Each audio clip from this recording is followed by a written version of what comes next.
Bismillahirrahmanirrahim. Assalamu alaikum wa rahmatullahi ta'ala wa barakatuh. Kiyawan yan uwa da abokanai na internet baki daya, barkanku da warhaka, barkanku da zuwa Cyber Exploit Hausa. Na'am, so insha Allah a bidiyon mu na yau zan nuna muku wani application wanda na hada, ko in ce desktop application wanda na hada ta hanyar amfani da Tkinter a Python, okay?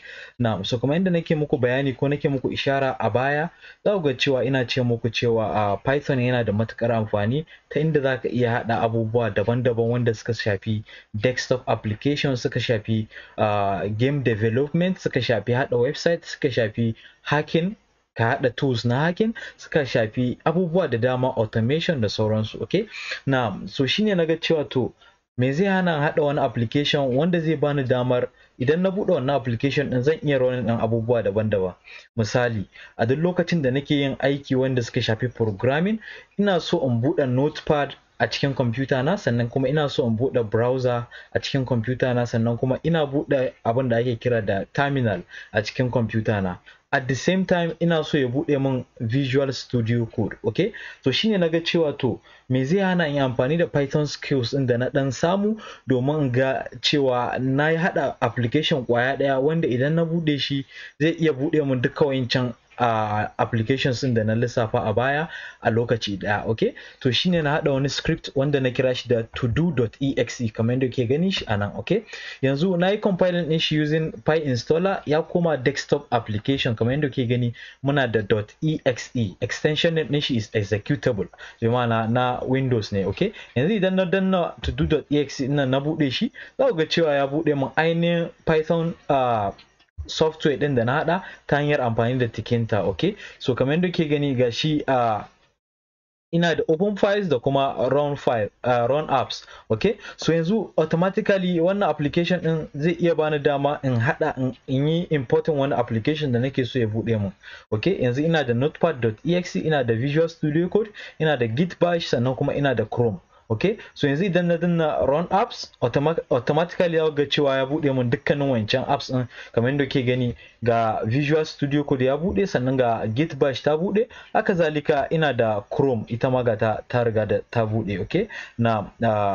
Okay, Chrome bata kai ga budewa ga ta bude ba, sai za ga cewa ban danna komai ba, ban je na bude wani abu ba, automatically dukkanin wayannan softwares din sun riga da sun bude. Na farko ina da Chrome, sannan kuma na biyu ina da Visual Studio Code kamar yadda ke gani gashi anan fannin hannun dama, sannan kuma ina da Notepad ya bude gashi anan, sannan kuma ina da terminal git bash ina, okay?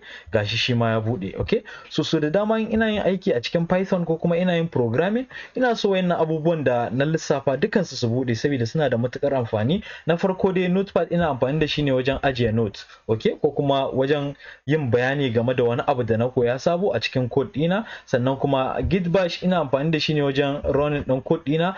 Misali in bana son in run din shi directly a cikin Visual Studio Code, zan yi amfani da git bash wajen ganin na yi running din code din nan, okay? Na sannan kuma na ƙarshe ko na kusa da na ƙarshe ina da Google browser, wanda shi kuma ina yin bincike ne sometimes, maybe ina neman bayani game da wani abu, so kai tsaye zan je in yi amfani da Google Chrome dina, okay? So wannan kenan. So wannan shine hanyar da nake bi domin in sauƙaƙe processes dina wajen ganin na sauƙaƙe ayyuka na wanda nake yi yau da kullum a fannin programming. Sannan kuma abu na ƙarshe shine za ku ga cewa Visual Studio Code ya bude, bi ma'ana shi ma inda nake coding kenan. So daga nan zan iya zuwa in zaɓa wani irin file nake so in aiki akan shi, kamar yadda ke gani gashi ina da bunch of softwares ko ce programs da na rubuta using Python, okay? So wannan kenan. So wannan shine ainihin code ɗin application ɗin can da na haɗa, wanda gashi nan kuna gani ainihin source code din todo.exe din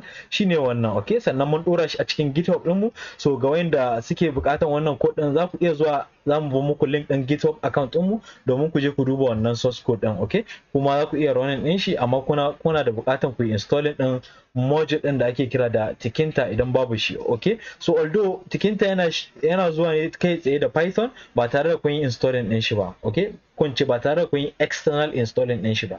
Now, so wannan kenan. Now, so insha Allah duka da wannan zan kawo ƙarshen wannan bidiyon. Na yi bidiyon ne saboda an nuna muku ɗaya daga cikin amfanonuwan Python a cikin computer. kwamfuta ko kuma amfanin koyon Python, domin za ka iya amfani da shi wajen sauƙaƙe abubuwa daban-daban. Za ku ga cewa a madadin in je in nemo Chrome browser in buɗe ta, in buɗe Visual Studio Code, in buɗe Git Bash, sannan in buɗe Notepad, za ku ga cewa ya sauƙaƙe mun with one click ya buɗe mun dukkanin wayannan abubuwan. Okay, so wannan kenan. Na so da wannan insha Allah za mu kawo ƙarshen wannan bidiyon. Idan kai sabo ne zuwa channel ɗin mai albarka, muna roƙonka da ka taɓa mana subscribe button, sannan ka taɓa mana alamar ƙararrawa. Idan ka kasance tare da mu a cikin wannan channel mai albarka, muna roƙonka da kai like wannan bidiyon, sannan kai share ɗin shi zuwa ga 'yan uwanka, abokananka, domin su ma su amfana.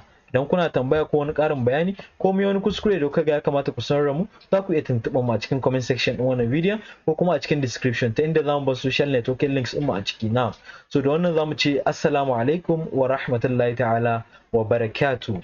Peace.